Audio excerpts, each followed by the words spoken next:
ಶರಣ್ ಅವರೇ, ಹನುಮಂತು ಅವ್ರಿಗೆ ನಾನು ನಿಮ್ಮ ದೊಡ್ಡ ಫ್ಯಾನ್ ಅಂತ ಹೇಳಿದ್ದಾರೆ ನಮ್ಮ ಹಳ್ಳಿ ಹೈದ ಹನುಮಂತುಗೆ. ಸೊ ಇದಕ್ಕಿಂತ ಒಂದು ದೊಡ್ಡ ಗಿಫ್ಟು, ಇದಕ್ಕಿಂತ ಒಂದು ದೊಡ್ಡ ಏನು ಹೇಳ್ತಾರೆ, ಒಂದು ಅನುಭವ ಅಥವಾ ಇದಕ್ಕಿಂತ ಒಂದು ದೊಡ್ಡ ಕೊಡುಗೆ ಏನೂ ಇಲ್ಲ ಅಂತ ಹೇಳ್ಬೋದು.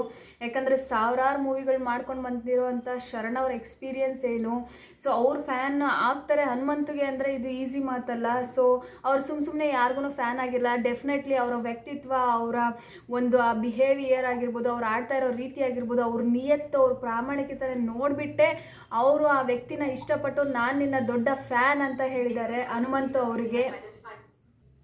ಅದರ ಜೊತೆಗೇನೆ ಅವರ ಕೈಯಿಂದನೇ ಟಿಕೆಟ್ ಟು ಫಿನಾಲೆ ಟಿಕೆಟ್ ತೊಗೊಂಡು ಹನುಮಂತು ಸಂಭ್ರಮಿಸಿದ್ರು. ಎಷ್ಟು ಮುಗ್ಧತೆ ಇತ್ತಲ್ವ ಅವನ ಮುಖದಲ್ಲಿ.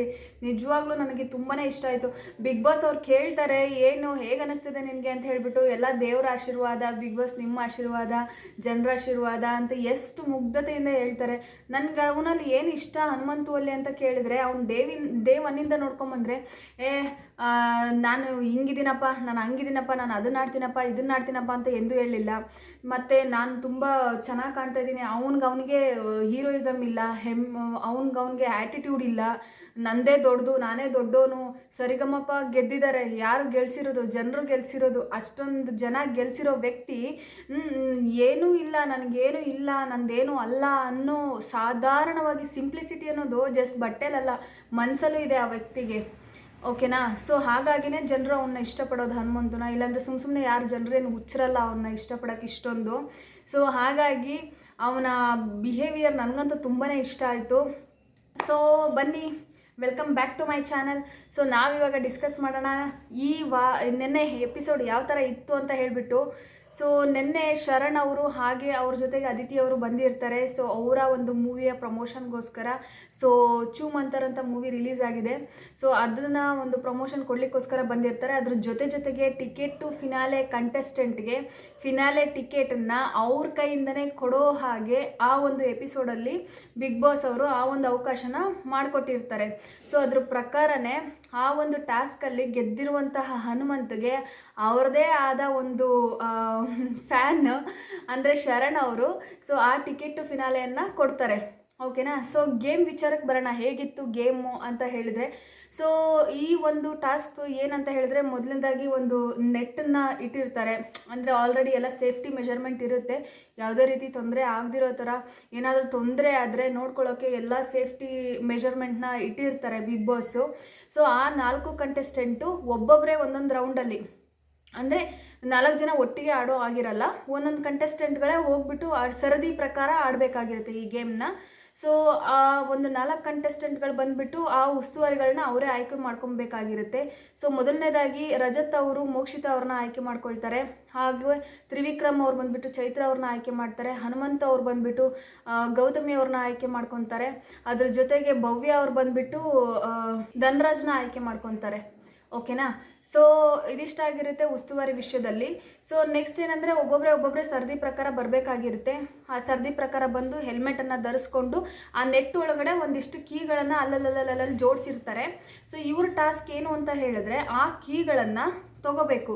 ಸೊ ಎಲ್ಲ ಕೀಗಳನ್ನು ಕಲೆಕ್ಟ್ ಮಾಡಿಕೊಂಡು ಒಟ್ಟಿಗೆ ಒಂದು ಅಲ್ಲಿ ಟ್ರಂಕ್ ಇಟ್ಟಿರ್ತಾರೆ ಗ್ರೀನ್ ಕಲರು. ಆ ಟ್ರಂಕ್ ಹತ್ರ ಹೋಗ್ಬಿಟ್ಟು ಯಾವ ಕೀಯಿಂದ ಆ ಬೀಗ ತೆಗಿಯುತ್ತೆ ಅಂತ ನೋಡಿಬಿಟ್ಟು ಪ್ರತಿಯೊಂದು ಕೀನ ಚೆಕ್ ಮಾಡಿ ಆ ಒಂದು ಟ್ರಂಕ್ನ ಓಪನ್ ಮಾಡಿ ಅದ್ರ ಒಳಗಡೆ ಬಿಗ್ ಬಾಸ್ ಒಂದು ಬಾವುಟನ ಇಟ್ಟಿರ್ತಾರೆ. ಸೊ ಆ ಬಾವುಟನ ತಗೊಂಡು ತಮ್ಮ ಬೆನ್ನಿಗೆ ಕಟ್ಕೊಂಡು ತಿರ್ಗಾ ಅಲ್ಲಿಂದ ನೆಟ್ ಮುಖಾಂತರ ಮೇಲೆ ಹತ್ತಿ ಅಲ್ಲಿ ಒಂದು ಬಾವುಟ ಸಿಗಿಸ್ಲಿಕ್ಕೆ ಒಂದು ಪ್ಲೇಸ್ ಇರುತ್ತೆ, ಅಲ್ಲಿ ಸಿಗಿಸ್ಬಿಟ್ಟು ಬಿಗ್ ಬಾಸ್ ಅಂತ ಹೇಳಬೇಕಾಗಿರುತ್ತೆ. ಆಯಿತಾ? ಇದೇ ಟಾಸ್ಕ್ ಆಗಿರುತ್ತೆ. ಸೊ ಇದರಲ್ಲಿ ಸ್ವಲ್ಪ ಎಡವಟ್ಟಾಗಿದ್ದು ಬಂದುಬಿಟ್ಟು ರಜತ್ ಅವ್ರಿಗೆ. ಸೊ ರಜತಿಂದನೇ ಸ್ಟಾರ್ಟ್ ಮಾಡೋಣ. ರಜತ್ ಅವ್ರದ್ದು ಯಾವ ಥರ ಇತ್ತು ಅವ್ರ ಟಾಸ್ಕ್ ಅಂತ ಹೇಳಿದರೆ, ಸೊ ಅವರು ಮೊದಲನೇದಾಗಿ ಬರ್ತಾರೆ. ಕೀಗಳನ್ನು, ಅಂದರೆ ಅವರು ವೆಯ್ಟ್ ಇರೋ ಕಾರಣ ಅವ್ರ ವೆಯ್ಟೇ ಅವ್ರಿಗೆ ಮುಳುವಾಯಿತು ಅಂತ ಹೇಳ್ಬೋದು.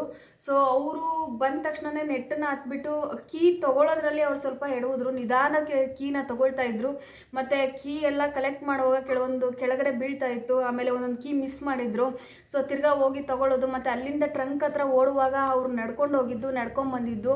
ಸೊ ಇದು ಎಲ್ಲೋ ಒಂದು ಕಡೆ ಟೈಮ್ ಜಾಸ್ತಿ ತೊಗೊಳ್ತು ಅಂತ ನಮಗನ್ನಿಸ್ತು ನೋಡುವಾಗ. ಆಯಿತಾ? ಸೊ ಅದೆಲ್ಲ ತೊಗೊಂಡು ಹೋಗಿ ಬಾವುಟ ಇಡ್ತಾರೆ. ಬಟ್ ಇವರು ಟೈಮ್ ಬಂದುಬಿಟ್ಟು 3 ನಿಮಿಷ 40 ಸೆಕೆಂಡ್ ಥರ ಇತ್ತು. ಓಕೆನಾ.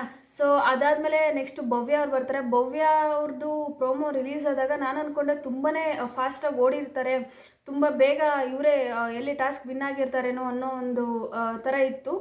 ಬಟ್ ಏನಂತ ಹೇಳಿದ್ರೆ ಇವರು ಕೂಡ ಫಾಸ್ಟಾಗಿಯೇ ಹೋಗಿ ಕಲೆಕ್ಟ್ ಎಲ್ಲ ಮಾಡ್ತಾರೆ ಕೀಗಳನ್ನ.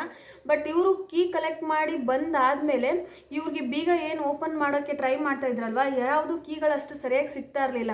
ಆಲ್ಮೋಸ್ಟ್ ಒಂದು 5-6 ಕೀಗಳನ್ನ ಚೆಕ್ ಮಾಡಬೇಕಾಗಿತ್ತು. ಚೆಕ್ ಮಾಡುವಾಗ ಬೀಗ ಬೇರೆ ಕಿತ್ತೋಯ್ತು, ಮುರಿದೋಯ್ತು.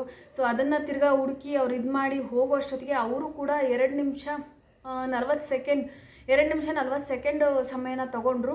ಆದರೂ ಕೂಡ ತುಂಬ ಚೆನ್ನಾಗಿ ಆಡಿದ್ರು. ಇದೆಲ್ಲ ಬಂದುಬಿಟ್ಟು ಕೇವಲ ಸೆಕೆಂಡ್ಗಳಲ್ಲಿ ಡಿಫ್ರೆನ್ಸ್ ಇದೆ ಹೊರತು ತುಂಬ ಏನು 5 ನಿಮಿಷ 10 ನಿಮಿಷ ಅನ್ನೋ ಥರ ಏನು ಡಿಫ್ರೆನ್ಸ್ ಇರಲಿಲ್ಲ. ಓಕೆನಾ. ಸೊ ಅದಾದಮೇಲೆ ನೆಕ್ಸ್ಟ್ ಯಾರು ಕಡಿಮೆ ಸಮಯ ತೊಗೊಂಡಿದ್ದು ಅಂತ ಹೇಳಿದ್ರೆ ಇವರು ತ್ರಿವಿಕ್ರಮ್ ಅವರು. ಸೊ ತ್ರಿವಿಕ್ರಮ್ ವಿಚಾರಕ್ಕೆ ಬಂದರೆ ತುಂಬಾ ಫಾಸ್ಟಾಗಿ ಆಡಿದ್ರು. ತುಂಬ ಬೇಗ ಕೀಗಳನ್ನೆಲ್ಲ ಕಲೆಕ್ಟ್ ಮಾಡಿಕೊಂಡು ಆ ಕಡೆಯಿಂದ ಈ ಕಡೆ, ಈ ಕಡೆಯಿಂದ ಆ ಕಡೆ. ಬಟ್ ಏನಂತ ಹೇಳಿದರೆ ಇವ್ರ ಹೈಟ್ನ ಯೂಸ್ ಮಾಡ್ಕೊಳ್ಳಿಲ್ಲ, ಇವರಾಗಲಿ ರಜತ್ ಆಗಲಿ. ಸೊ ಇವರು ನೆಟ್ ಹತ್ತಿನೇ ಕೀ ತೊಗೊಳಕ್ಕೆ ಹೋದರು. ಸೊ ನನ್ನನ್ನು ಕೇಳೋದಾಗಿದ್ರೆ ಕೆಳಗಡೆನೆ ನೆಟ್ಟಲ್ಲಿ ನಿಂತು ಇವ್ರಿಗೆ ಎಲ್ಲ ಕೀಗಳು ಸಿಗ್ತಾ ಇತ್ತು. ಇವ್ರ ಹೈಟ್ ಆಗಿರ್ಬೋದು, ಇವ್ರ ಕೈಗಳಿರೋ ಉದ್ದ ಆಗಿರ್ಬೋದು, ಇದೆಲ್ಲ ನೋಡಿದ್ರೆ ಸೊ ಅಷ್ಟು ಬೇಗ ಒಂದು ಸ್ವಲ್ಪ ಸ್ಮಾರ್ಟಾಗಿ ಯೋಚನೆ ಮಾಡಿದರೆ ನಿಂತ ಜಾಗದಲ್ಲಿ ಇವ್ರು ಸುಮಾರು ಕೀಗಳನ್ನ ಕಲೆಕ್ಟ್ ಮಾಡ್ಬೋದಾಗಿತ್ತು. ಬಟ್ ಇವರು ತುಂಬಾ ಚೆನ್ನಾಗಿ ಆಡಿದ್ರು. ಎಷ್ಟು ಅಂದರೆ 2 minutes 30 seconds ಟೈಮ್ ತೊಗೊಂಡಿದ್ದಾರೆ. ತುಂಬ ಕಡಿಮೆ ಸಮಯದಲ್ಲಿ ಹೋಗ್ಬಿಟ್ಟು ಇವರು ಕೂಡ ಬಾವುಟವನ್ನು ಅಲ್ಲಿ ಇರಿಸ್ಬಿಟ್ಟು ಬಿಗ್ ಬಾಸ್ ಅಂತ ಹೇಳಿದ್ದಾರೆ. ಸೊ 2 minutes 30 seconds ಅನ್ನೋದು ಏನು ತುಂಬ ದೊಡ್ಡ ಸಮಯನೇ ಅಲ್ಲ, ಅತಿ ಕಡಿಮೆ ಸಮಯ ನಮ್ಗಂಗೆ ಅನಿಸುತ್ತೆ. ಬಟ್ ತುಂಬ ಕಡಿಮೆ ಸಮಯ ತೊಗೊಂಡು ಇವರು ಈ ಟಾಸ್ಕ್ನ ಕಂಪ್ಲೀಟ್ ಮಾಡಿದ್ರು. ಸೊ ತುಂಬ ಚೆನ್ನಾಗಿ ಆಡಿದ್ರು. ನೋಡ್ತಾ ಇದ್ರೆ ಅವ್ರು ಉಸಿರಾಡ್ತಾ ಇದ್ದಂಗೆ ಫುಲ್ ಪೇರು ಇತ್ತು. ಹೂ ಅಂದ್ಕೊಂಡು ತುಂಬ ಸುಸ್ತಾಗಿ ಹೋಗಿದ್ರು ಅವ್ರು ಕೀಗಳೆಲ್ಲ ಕಲೆಕ್ಟ್ ಮಾಡಿ. ಮತ್ತು ಇವ್ರದ್ದೇನೆಂದರೆ ಒಂದು ಹತ್ತತ್ರ 5-6 ಕೀಗಳನ್ನು ತೆಗಿಬೇಕಾಗಿತ್ತು ಚೆಕ್ ಮಾಡುವಾಗ. ಓಪನ್ ಆಗಲಿಲ್ಲ ಇವ್ರಿಗೆ ಬೇಗ. ಸೊ ನೆಕ್ಸ್ಟು ಬಂದುಬಿಟ್ಟು ನಿಮ್ಮೆಲ್ಲರ ಮೆಚ್ಚಿನ ಹಳ್ಳಿ ಹೈದ ಹನುಮಂತ. ಸೊ ಇವ್ರದ್ದೇನು ಅಂತ ಹೇಳಿದ್ರೆ ನೋಡಿ, ಯಾವಾಗಲೂ ಮನುಷ್ಯನಿಗೆ 2 ಬಲ ಇರಬೇಕಂತೆ. ಒಂದು ದೈವ ಬಲ ಇರಬೇಕು, ಇನ್ನೊಂದು ಜನಬಲ ಇರಬೇಕು. ಸೊ ಇವನು ಯಾವುದೋ ಜನ್ಮದಲ್ಲಿ ಪುಣ್ಯ ಮಾಡಿದ್ದ ಅನಿಸುತ್ತೆ. ದೈವ ಬಲ, ಜನಬಲ ಮತ್ತು ತಂದೆ ತಾಯಿ ಆಶೀರ್ವಾದ ಎಲ್ಲನೂ ಒಟ್ಟಿಗೆ ಪಡ್ಕೊಂಬಂದು ಇವನಿಗೆ ಸ್ವಲ್ಪ ಜಾಸ್ತಿನೇ ಸಿಕ್ಕಿದೆ. ಹಾಗಾಗಿ ಇವನ ಪುಣ್ಯ ಯಾವ ಥರ ಇತ್ತು ಅಂತ ಹೇಳಿದ್ರೆ ಸೊ 2 ಕೀಗೆ ಓಪನ್ ಆಗೋಯ್ತು. ಬಟ್ ಅದೃಷ್ಟನೇ ಈ ಗೇಮ್ನ ಗೆಲ್ಲಕ್ಕೆ ಬಿಟ್ಕೊಡ್ತಾ ಅನ್ನೋದಾದರೆ ಖಂಡಿತ ಇಲ್ಲ. ಅದು ತುಂಬ ದೊಡ್ಡ ತಪ್ಪಾಗ್ಬಿಡುತ್ತೆ ಆ ವರ್ಡ್ ಯೂಸ್ ಮಾಡಿದರೆ. ಅದೃಷ್ಟ ಆಯಿತು ಅದಕ್ಕೆ ಗೆದ್ದರು ಅಂತ ಹೇಳಿಬಿಟ್ಟು. ಯಾಕೆ ಅಂತ ಹೇಳಿದ್ರೆ ಸೊ ನೋಡಿ, ಅವ್ರಿಗೆ ಫಸ್ಟ್ ಹೆಲ್ಮೆಟ್ ಹಾಕ್ಕೊಂಡು ಆ ನೆಟ್ ಹತ್ರ ಹೋಗ್ತಾರೆ. ಆ ನೆಟ್ ಹತ್ರ ಹೋದಾಗ ಕೀಗಳೆಲ್ಲ ಕಲೆಕ್ಟ್ ಮಾಡ್ಕೊತಾರೆ ಆಯಿತಾ. ಕೆಳಗಡೆ ಒಂದು ಕೀ ಬಿದ್ದಿರುತ್ತೆ. ಸೊ ಅವ್ರು ಟ್ರಂಕ್ ಹತ್ರ ಓಡಿ ಬರ್ತಾರೆ. ಎಷ್ಟು ಫಾಸ್ಟಾಗಿ ಓಡಿ ಬರ್ತಾರೆ ಅಂದರೆ ಎಲ್ಲ ಕಂಟೆಸ್ಟ್ಗಿಂತ ಜಾಸ್ತಿ ಫಾಸ್ಟಾಗಿ ಹೋಗಿ ಬರ್ತಾರೆ. ಅದಾದಮೇಲೆ ಅವ್ರು ಯಾವ ಥರ ನೆಟ್ಟನ್ನು ಹತ್ತುತ್ತಾರೆ ನೋಡಿದ್ರೆ, ನಮ್ಮ ಊರಲ್ಲೆಲ್ಲ ನಾವು ಮರಕೋತಿ ಆಟ ಆಡ್ತಿದ್ವಲ್ಲ, ಹಾಗೆ ಟನ್ ಅಂತ ಒಂದೊಂದು ಮರದಿಂದ ಒಂದೊಂದು ಮರಕ್ಕೆ ಮಂಗನ ಥರ ಜಿಗಿಯೋದು, ಹಾರೋದು. ಸೊ ಇವ್ರು ಹೇಳಿ ಕೇಳಿ ಕುರಿ ಕಾಯ್ದು ಅಭ್ಯಾಸ ಇದೆ. ಕುರಿ ಕಾಯುವಾಗ ಅಲ್ಲಿ ಇಲ್ಲಿ ಹೋಗುವಾಗ ಮರಗಳು ಹತ್ತೋದು, ಮರಕೋತಿ ತುಂಬಾ ಚೆನ್ನಾಗಿ ಆಡ್ತಾರೆ. ಅವ್ರ ಪರ್ಸ್ನಾಲಿಟಿ ನೋಡಿದ್ರೆ ಬಾಡಿಲಿ ಯಾವ ಭಾಗದಲ್ಲೂ ಒಂದು ಚೂರು ಫ್ಯಾಟ್ ಇಲ್ಲ. ಸೊ ಇವರ ವೆಯ್ಟ್ ಇವ್ರಿಗೆ ಪ್ಲಸ್ ಪಾಯಿಂಟ್ ಆಯಿತು. ಆ ನೆಟ್ಟಿನಾಗೆ ಕೋತಿ ಥರ ಹಂಗೆ ಆರ್ಬಿಟ್ಟು ಎಲ್ಲ ಕೀ ಕಲೆಕ್ಟ್ ಮಾಡಿಕೊಂಡ್ರು. ಮತ್ತು ಅವ್ರು ಓಡೋಗಿ ಟ್ರಂಕ್ ಹತ್ರ ಹೋಗ್ಬಿಟ್ಟು ಒಂದು ಕೀ ಬಿದ್ದಿದೆ ಅಂದ ತಕ್ಷಣ ಎಷ್ಟು ಫಾಸ್ಟಾಗಿ ಹೋಗಿ ಎಷ್ಟು ಕಲೆಕ್ಟ್ ಮಾಡ್ಕೊಂಬಂದ್ರು ಗೊತ್ತಾ ಬೇಗ. ಸೊ ಅದನ್ನು ನೀವು ಕನ್ಸಿಡರ್ ಮಾಡಬೇಕು. ಸೊ ಇದು ಅದೃಷ್ಟ ಅಲ್ಲ ನೋಡಿ. ತ್ರಿವಿಕ್ರಮ್ಗೆ 2 minutes 30 seconds ಆದ್ರೂ ಸೊ ಅವ್ರಿಗೂ ವ್ಯತ್ಯಾಸ ಬಂದುಬಿಟ್ಟು ಒಂದು 5-6 ಸೆಕೆಂಡ್ ಇರ್ಬೋದು. ಬಟ್ ಏನಂತ ಹೇಳಿದ್ರೆ ತ್ರಿವಿಕ್ರಮ್ದು ಎಲ್ಲೂ ಕೀ ಮಿಸ್ ಆಗಿ ಓಡೋಗಲಿಲ್ಲ.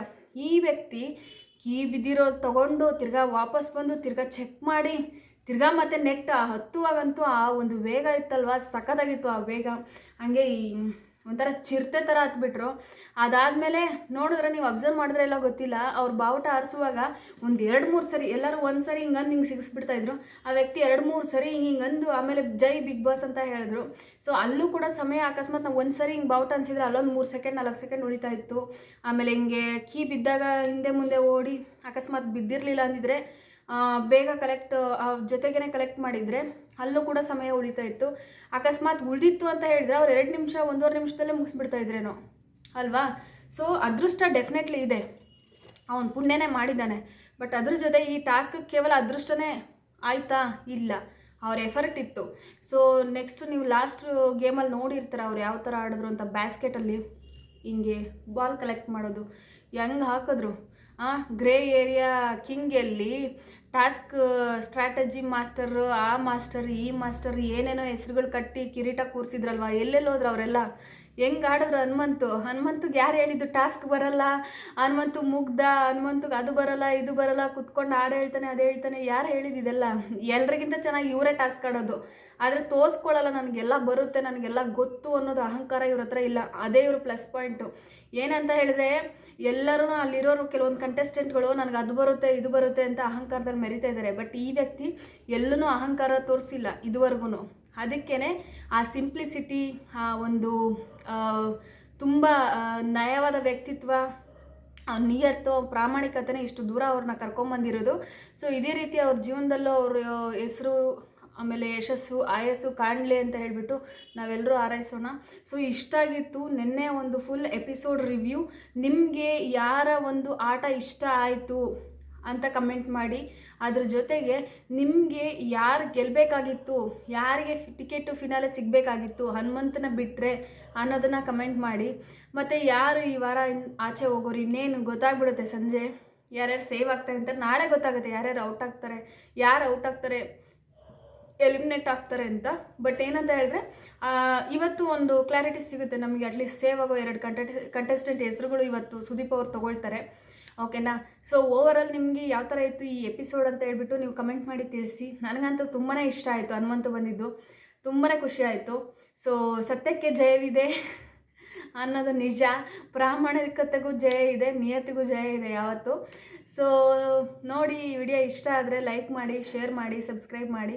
ಮತ್ತು ನಾನು ನಿಮ್ಗೆ ಸಿಗ್ತೀನಿ ನೆಕ್ಸ್ಟ್ ಒಂದು ಅಪ್ಡೇಟಲ್ಲಿ. ಓಕೆನಾ? ಎಲ್ರಿಗೂ ಧನ್ಯವಾದಗಳು. Thank you.